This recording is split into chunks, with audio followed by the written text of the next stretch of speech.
jana, ananiongezea baraka. Huyu ni Mungu, ni Mungu, ni Mungu wa baraka. Ananiongezea baraka, naiona tofauti ya leo na jana. Ananiongezea baraka. Ni Mungu, ni Mungu, ni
Wenda angalia vingapi Mungu anafanya maishani mwako.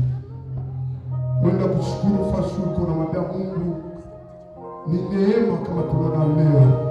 Inakuwa grasi tena. Kuna hao weko nabo mbele wanarikuta kwa moto.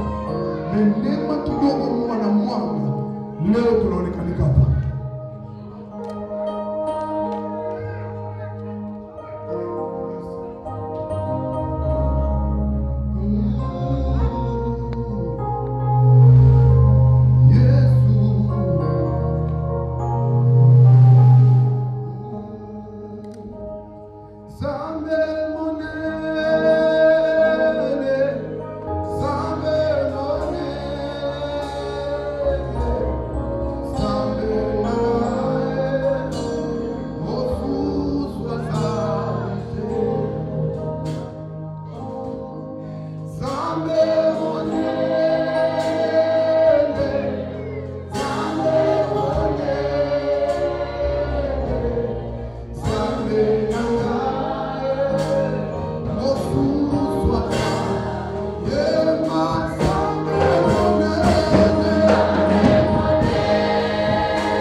Yale usiyoyaweza Bwana anayaweza, yale usiyoyaweza Bwana anayaweza. Bwana Yesu asifiwe. Haleluya. Kama tuna furaha tushangilie, tumpigie Yesu makofi. Amen, amen, amen. Waimbaji waliimba ile wimbo ya maabudu, kama ni ya maabudu wala ya sifa, wasema kwamba ya jana yangu ilipita na sasa ni leo inakuwa ni ya mpya. Amen, amen. Katika maisha yetu tunaweza kukumbuka ya zamani, lakini hatujui ya baadaye. Kwa hiyo tumshukuru Mungu kwa sababu ya jana yamepita. Tunaamini yajayo ni mazuri. Amen, amen. Inawezekana ya jana yalikuwa mabaya, ya kuhuzunisha, lakini ninaamini yajayo yatakuwa ni ya furaha katika maisha yako. Amen, amen. Tunakuwa hapa ili kwamba tuweze kuyasikia maneno ya Mungu. Kama vile mnajua, Juma kesho wala Sunday ijayo itakuwa ni sikukuu ya Pentecost. Na hatutaweza kusanyika katika hali hiyo ya kusherekea wala kumbuka Pentecost kwa sababu takuwa na ibada ya ndoa. Lakini kwa sababu tumepata fursa hii ya kuweza kusimama hapa kwa siku ya leo, acha tuyazungumzie haya maneno ambayo yanahusu Pentecost. Amen, amen. Kwanza namshukuru Mungu ambaye ameniwezesha kuwa hapa siku ya leo. Pamoja na changamoto za maisha, lakini Mungu anaendelea kuwa pamoja nami. Haijalishi milima ninayoipitia kwa sasa, lakini Mungu hajanichoka, hajaniacha. Mwanadamu anaweza kanichoka, lakini Mungu hawezi kunichoka. Na ninafurahia hiyo. Amen, amen. Na namshukuru Mungu kuona kanisa lake tunaendelea vizuri. Mungu anaendelea kutulinda kila siku naitwa leo. Nashukuru kwa uongozi wa kanisa ambao tunaendelea kuungana kwa pamoja kwa ajili ya kufanya kazi ya Mungu. Mungu awabariki watumishi wa Mungu. Amen, amen. Bila kuponda muda, tunafungua Biblia zetu kwa wale ambao wana Biblia. Tunasoma Injili ya Yohana Mtakatifu sura 14 mstari wake wa 3 na tunaruka mstari wa 25 hadi 27. Injili ya Yohana Mtakatifu sura 14 mstari wake wa 3, tutaruka mstari wa 25 hadi 27. Tunasoma katika jina la Yesu Kristo. Basi mimi nikienda na kuandalia mahali, nitakuja tena niwakaribishe kwangu, ili nilipo mimi nanyi muwepo. 25. Hayo ndiyo niwaambiayo, hayo ndiyo niliyowaambia wakati nilipokuwa nikikaa kwenu. Lakini huyo msaidizi, huyo Roho Mtakatifu, ambaye Baba atampeleka kwa jina langu, atawafundisha yote na kuwakumbusha yote niliyowaambia. 27. Amani na wachieni, amani yangu na wapa.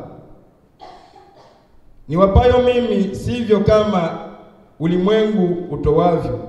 Msifadhaike mioyoni mwenu, wala msiwe na woga. Amen. Amen, amen. Amen. Tutaangalia neno ambalo linasema kazi ya Roho Mtakatifu. Sote tunajua kwamba tukisema Pentecost, mara moja tunaona ujio wa Roho Mtakatifu kwetu. Wakati Yesu alikufa na akafufuka, alibaki hapa duniani kwa muda wa siku 40. Na kabla hajapaa kwenda mbinguni, aliwakusanya wanafunzi wake, akazungumza nao ili kwamba awaage. Na alipomaliza kuwaaga, seme alijitenga nao kiasi cha kutupa jiwe. Na baadaye kukawa uvumi wa upepo, na katika hali ile ya uvumi huo akanyakuliwa, akapaa akaenda mbinguni. Lakini alikuwa amekwisha kuambia kwamba yeye anaenda, lakini hata waacha kama mayatima. Atawatumia msaidizi ambaye watakaa naye kwa muda yeye hata kuwapo tena pamoja na wao. Amen, amen. Na kulipita siku 10 Na walipokuwa wanakusanyika huko Yerusalemu, wale tenashari na wanafunzi wengine, maana wanafunzi wa Yesu walikuwa wengi, lakini wale mitume walikuwa kuna wawili. Amen, amen. Na walipokuwa huko Yerusalemu, Biblia inasema walikuwa watu 120 katika nyumba moja. Zile siku 10 zilipoenea, Roho alishuka, wote wakajazwa Roho Mtakatifu. Ndimi za moto zikawa juu ya vichwa vyao, wakaanza kusema kwa lugha tofauti, wakapokea Roho. Lakini watu walipowaona, waliwazania kwamba wamelewa, na ilikuwa ni asubuhi. Petro alisimama akawaambia, hawajalewa hawa, lakini hili limetimia kulingana na unabii jinsi ulivyosema. Amen, amen. Na siku hiyo kuliokoka watu 3,000 ambao walimpokea Yesu Kristo kuwa Bwana na Mwokozi wao. Na ni hapo kanisa la kwanza lilianzia. Ni kwamba kanisa limeanza ile siku Roho alishuka, siku ya Pentekoste. Na sisi ni wa Pentekoste. Si kwamba tulilazimishwa kuwa tunasherehekea siku hii, lakini kama vile mtu huwa anakumbuka siku ya kuzaliwa kwake kimwili, nasi kama kanisa lazima tuwe na kumbukumbu ya kuzaliwa kwetu kiroho kama vile kanisa. Amen, amen. Haleluya. Amen. Na walipopokea Roho, ni pale walitoka sasa na kuanza kutangaza habari njema ya Yesu Kristo. Lakini huyu Roho ambaye alishuka kwao, na ambaye na sisi alishakashuka kwetu, maana tulipompokea Yesu Kristo ni pale tulipokea nguvu za Roho Mtakatifu. Lakini kuna wengine ambao walipokea Roho na wanaye Roho Mtakatifu, lakini hawajui kazi ya huyu Roho ndani ya maisha yao kama vile wa Kristo. Amen, amen. Ndio maana nimeona leo kwamba leo tuzungumze habari ya kujua kazi za huyu Roho ambaye tumempokea, ambaye Yesu amemtuma kwetu. Ana kazi gani kwetu?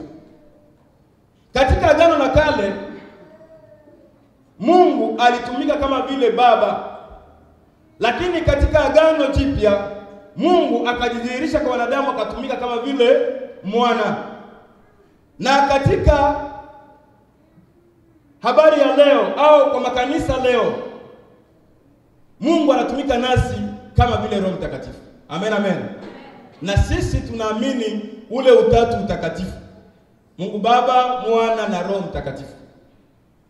Kwa huu muda ambao tunaishi, Mungu anajidhihirisha kwetu kupitia Roho Mtakatifu. Na ni hivyo, ni lazima tuishi na huyu Roho na tujue ni kazi gani anafanya katika maisha yetu.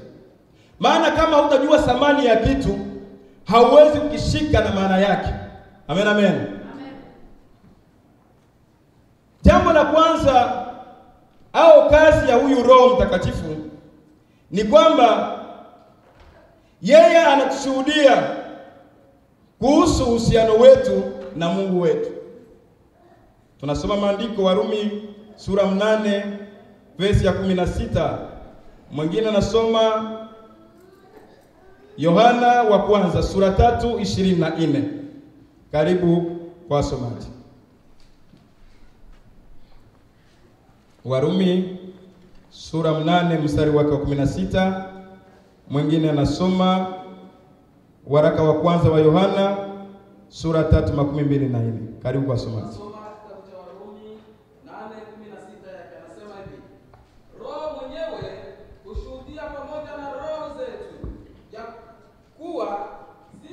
Watoto wa Mungu. Amen. Amen. Mwingine anasoma waraka wa kwanza wa Yohana sura 3:24.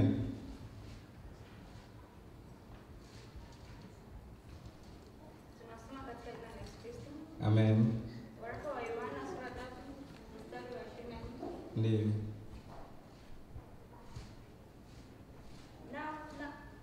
Naye azishikaye amri zake ukaa ndani yake, yeye naye ndani yake, na katika hili tunajua ya kuwa anakaa ndani yetu kwa huyo Roho aliyetupa. Amen. Seme Roho mwenyewe ushuhudia pamoja na roho zetu ya kuwa sisi ni watoto wa Mungu.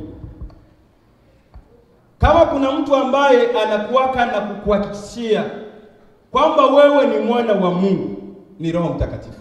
Amen, amen. Leo tunajua kwamba sisi ni watoto wa Mungu kwa sababu kuna kuwa Roho ambaye anakuja kutudhibitishia, kutuhakikishia, kutujulisha kwamba msiogope, nyinyi ni wana wa Mungu. Katika mafamilia wakati mwingine kunatokea matatizo mbalimbali. Na sisi viongozi wa kanisa, aidha watu wakubwa, huwa tunapokea ripoti mbalimbali kutoka mafamilia. Unaweza kutana na mtu ana mabishano mume na mke nyumbani, anasema mwa watoto wote huyu mtoto sio wangu. Sijui kama mshasikia makesa za hili. Amen, amen. Mtu ana watoto lakini kuna yule ambaye huwa anamshakia kwamba yawezekana huyu sio mtoto wangu.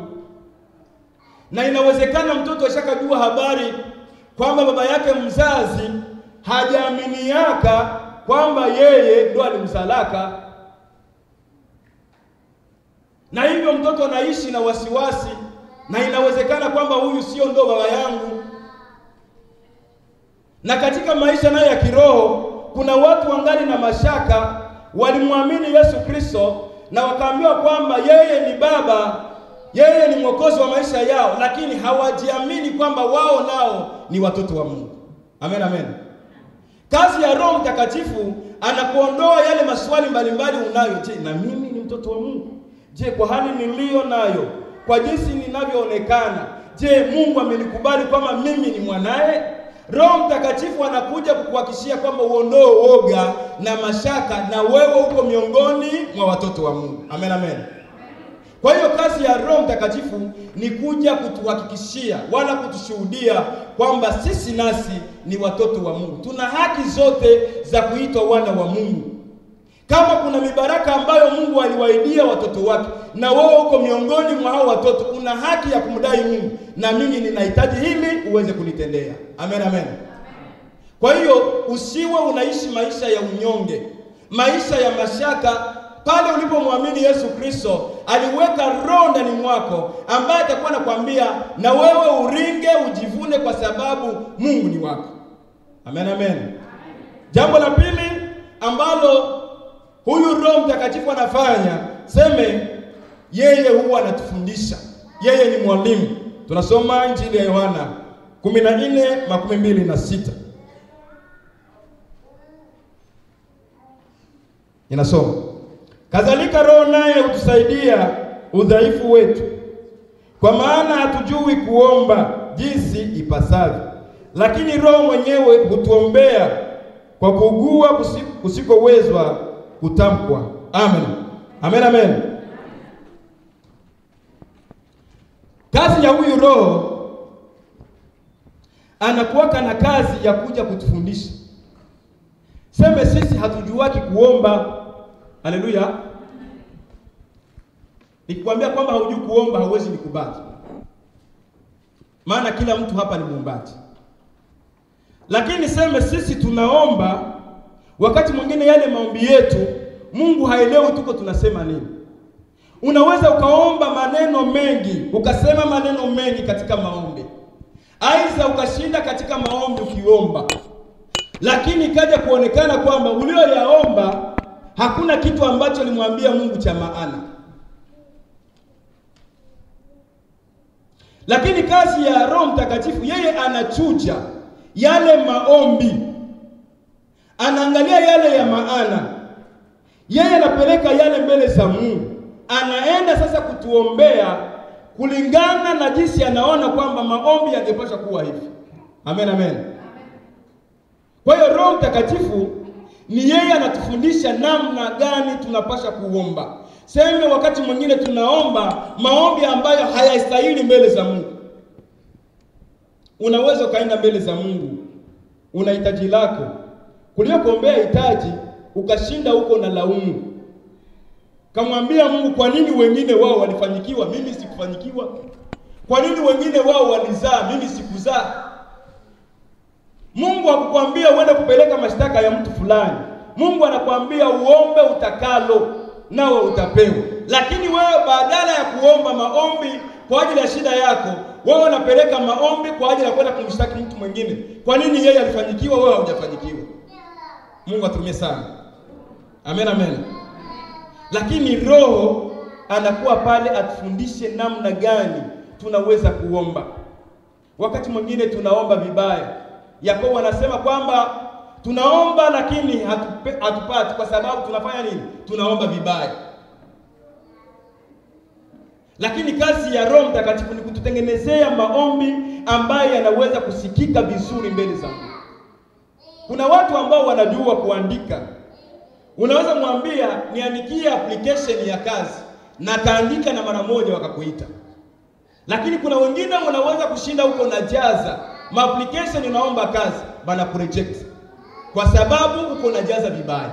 Amen, amen. Inabidi kuwa mtaalamu ambaye anajua yaliyoulizwa na namna gani anapaswa kujibia. Hivyo Roho naye anajua yale ambayo Mungu anataka, anaibiwa ile siri na anajua shida zako. Yeye anaangalia maombi yako ni ya namna gani, alafu anayachukua yale maombi anayachuja. Baada ya kuyachuja anapata maombi yaliyo sahihi, anaenda sasa kutufanyizia application ya mzuri mbele za Mungu. Amen, amen. Kwa hiyo pale tunapoomba tunahitaji Roho wa Mungu awe pamoja nasi katika maombi. Seme sisi ni wadhaifu katika hali ya kuomba. Amen. Kazi nyingine ya Roho Mtakatifu, seme yeye anatufundisha, yeye anatuongoza. Tunasoma Warumi 8:14. Karibu kwa msomaji. Kazi ingine ya Roho Mtakatifu ni kwamba yeye anatuongoza. Baada ya kwamba yeye anatufundisha, baada ya kwamba yeye anatushuhudia, anakuwa na kazi nyingine ya kutuongoza. Karibu kwa msomaji. Kitabu cha Warumi 8:13. 14. 14 anasema hivi: kwa kuwa wote wanaongozwa na Roho wa Mungu, hao ndio wana wa Mungu. Amen. Seme kwa kuwa wote wanaongozwa na Roho wa Mungu. Seme hao ndio wana wa Mungu. Tofauti yake ni kusema kwa kuwa wote wasioongozwa na Roho wa Mungu, hao sio wana wa Mungu. Si vile? Amena. Kama mtu haongozwi na Roho wa Mungu, seme huyo hayuko mwana wa Mungu.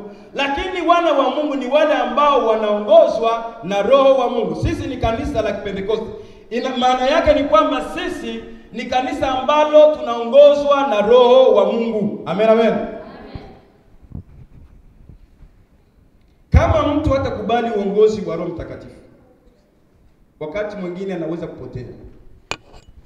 Usijifanye mjanja, msomi, mwenye kuelewa sana, ukaona kwamba maisha yako yanajipendi na wewe mwenyewe, unaweza ukapotea. Lakini kama utahitaji Roho awe kiongozi wa maisha yako, utatembea vizuri na katika mapenzi ya Mungu na katika hali ya kumpendeza Mungu wetu. Amen, amen. Lakini watu wamejifanya wajuaji sana, wasomi, wenye kuelewa kila kitu. Hawahitaji msaada wa Roho Mtakatifu. Na ndio maana leo watu wengi wanapotea njiani. Safari ya kwenda mbinguni watu wengi wako wanapotea kwa sababu wanataka wajiongoze wenyewe kuliko kuongozwa na Roho wa Mungu. Viongozi wengi wa makanisa wanajidai wao wanaongoza, lakini wako wanapoteza waamini wa Kristo kwa sababu wanatumainia akili zao, wanatumainia masomo, wanatumainia ujuzi wao. Na ni hivyo Roho wa Mungu anawaacha. Wanapoenda wenyewe wanaenda kupoteza zile kondoo. Mungu atulie sana. Lakini kama tunapenda kuongoza hizi kondoo za Mungu, kama tunapenda maisha yetu yaongoke yaende vizuri, tunahitaji Roho atuongoze. Maana wakati mwingine sisi ni vipofu.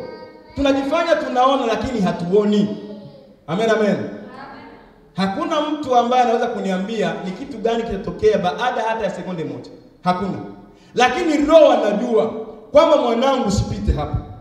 Wakati mwingine tunatembeza hizi magari mwa hizi mabarabara. Wewe ukavuka sehemu, mwenzako akapita pale, polisi kamshika. Na polisi ilikuwa pale pale wakati ulipita. Amena? Si kwamba wewe ulikuwa unaheshimu vizuri na ukajua kwamba pale mbele kuna polisi. Ndiyo, najua hizi ma GPS tunatumikishaka. Kuna wakati mwingine inaweza kupatia taarifa mapema. Sema tembea vizuri, pale mbele kuna polisi. Ni vile? Ni hivyo? Lakini haiwezi kukwambia kama polisi iko nyuma yako. Haleluya. Nakumbuka siku moja tulikuwa tunaenda Arizona. Tukawa tunatembea over speed. Sasa GPS ilikuwa imetuambia polisi iko mbele yetu. Kumbe polisi iko juu kwenye kilalo, hatukumuona. Lakini tuliona barabara kama iko wazi. Sasa sisi hatukujali, tukaendelea na ile speed. Wakati tunaendelea mbele kidogo, polisi ilichomoka nyuma yetu, ilishatuhakishia mataa. Ikatuambia kwamba speed ambayo mko nayo sio ile ya kawaida. Na tukashika. Kwa hiyo hauwezi kujua kitu ambacho kitatokea mbele yako. Lakini Roho wa Mungu yeye anakutaniwaka na jua. Mwanangu, usipite hapa, kuna matatizo. Wewe pita upande huu. Wakati mwingine Roho anaweza kukataza. Unasikia kuna kuja ka udhaifu. Leo sitaenda. Naona nibakie tu hapa. Na wale ambao walienda wakaenda kufanya ajali na wengi wakafa. Nani aliyekuepusha siende? Roho alizungumza na wewe. Maana ni yeye kiongozi wa maisha yako. Amen, amen. Kwa hiyo tukimwalika Roho awe kiongozi wa maisha yetu, wakati mwingine hatuwezi kukumbana na matatizo. Na aidha kama tutakumbana nayo, Mungu atajua namna gani atayamaliza katika maisha yetu. Amen, amen. Maana yeye ameyaruhusu, labda tuyaone jinsi amekuja na tuone ukuu wa Mungu namna gani atayamaliza. Au wakati mwingine naona kwamba hili jaribu ambalo liko mbele yako kulingana na imani yako hautaweza, anakukwepesha. Haleluya. Kwa hiyo tunahitaji kuwa na Roho wa Mungu ili atuongoze. Kama hatukubali kuongozwa na Roho wa Mungu, Biblia inatukataa kwamba sisi hatuna uhusiano wowote wala hatuwezi kutaja kwamba sisi ni wana wa Mungu. Amen, amen. Jambo lingine ambalo huyu Roho Mtakatifu anafanya, sema yeye hutusaidia kuishi maisha ya kumpendeza Mungu. Wagalatia sura 5:16. Wagalatia sura 5 mstari wa 16. Roho wa Mungu anatusaidia namna gani tunaweza kuishi maisha ya kumpendeza Mungu. Kuna mtu aliona pale, some 5:16. Galatia anasema hivi, basi nasema enendeni kwa Roho, wala hamtazitimiza kamwe tamaa za mwili. Amen. Sema enendeni kwa Roho, wala kamwe hauwezi kutimiza tamaa za mwili. Tamaa za mwili ni za mingi sana. Ni vigumu kama tutatimiza tamaa za mwili kwamba tumpendeze Mungu. Lakini kama tutatembea sawa sawa na Roho atakavyo, tunaweza kumpendeza Mungu. Amena? Amena. Kama unataka uishi maisha ya utauwa, yani maisha matakatifu, maisha ya kumpendeza Mungu, unapaswa kumwalika Roho wa Mungu ili kwamba akusaidie uweze kuyafanya mapenzi ya Mungu. Mapenzi ya Mungu ni machungu. Wakati mwingine Mungu anajidhihirisha kwetu katika mabaya. Mungu anaruhusu mabaya tufikie, lakini yale mabaya mnakuwa na mapenzi yake. Lakini sasa kama hautajua katika haya mabaya kuna mapenzi ya Mungu, unaweza ukayakimbia, kumbe na ndio ilikuwa mapenzi ya Mungu kwako. Amen, amen.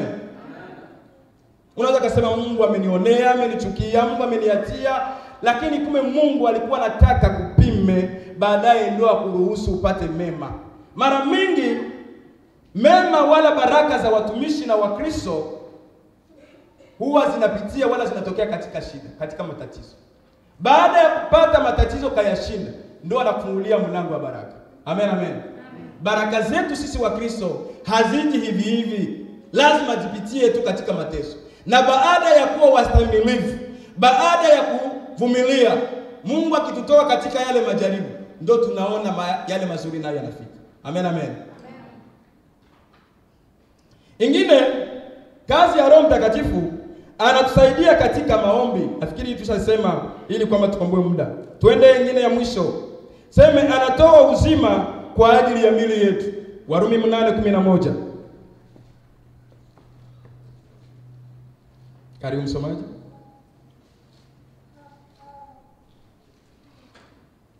8:11 Ndio. Warumi anasema hivi, lakini ikiwa roho yake yeye aliyemfufua Yesu katika wafu anakaa ndani yenu, yeye aliyemfufua Kristo Yesu katika wafu atauisha na miili yenu iliyo katika hali ya kufa kwa roho wake anayekaa ndani yenu. Amen. Amen. Seme kazi ya Roho Mtakatifu, yeye anatoa uzima kwa ajili ya miili yetu. Yaani kupitia Roho ni pale tunaenda kuombea magonjwa na magonjwa yanapona. Amen, amen.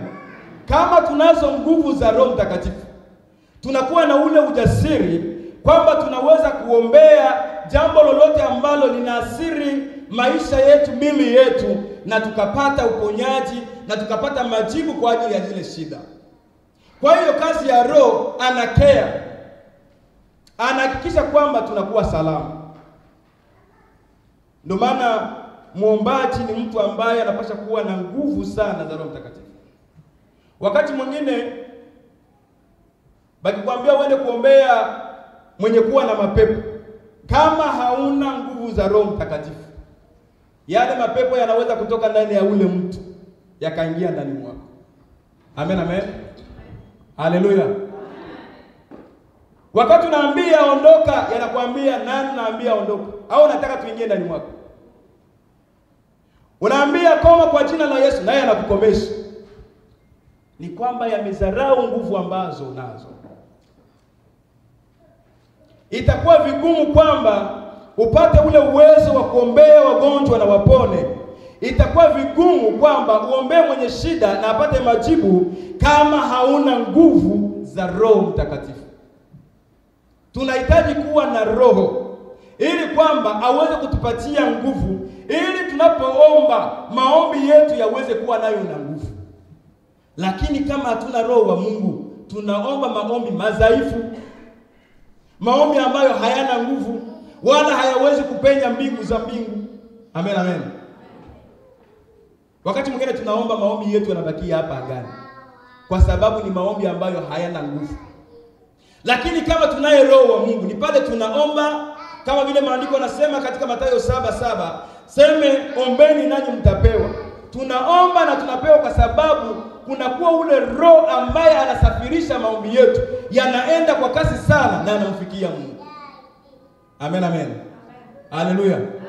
Kwa hiyo kama tunataka kuwa tunaombea matatizo, shida mbalimbali, wenye kuwa na magonjwa, wenye kuwa na mahitaji mbalimbali, tunahitaji kuwa na nguvu za Roho Mtakatifu. Vinginevyo tunaweza kuwa tunaomba na hakuna matokeo mazuri, kwa sababu maombi yetu hayana nguvu. Kwa hiyo kila mmoja anahitaji kuwa na huyu Roho. Kama tunapenda kuwa na maisha ambayo ni ya ushindaji, inabidi tuwe na Roho Mtakatifu. Kama tunapenda tutembee maisha ya kumpendeza Mungu, inabidi tuwe na Roho Mtakatifu. Kama tunapenda sisi tufanye mapenzi ya Mungu, inabidi tuwe na Roho Mtakatifu. Kama tunapenda tuwe tunajidai sisi ni wana wa Mungu, inabidi tuwe na Roho Mtakatifu.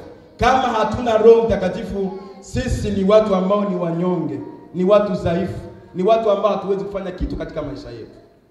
Kwa hiyo Mungu atusaidie ili kwamba huyu Roho tena aweze kuamka ndani yetu. Najua kila mmoja ashakampokea Roho, lakini Roho amelala ndani mwako kwa sababu hamfanyizii kazi.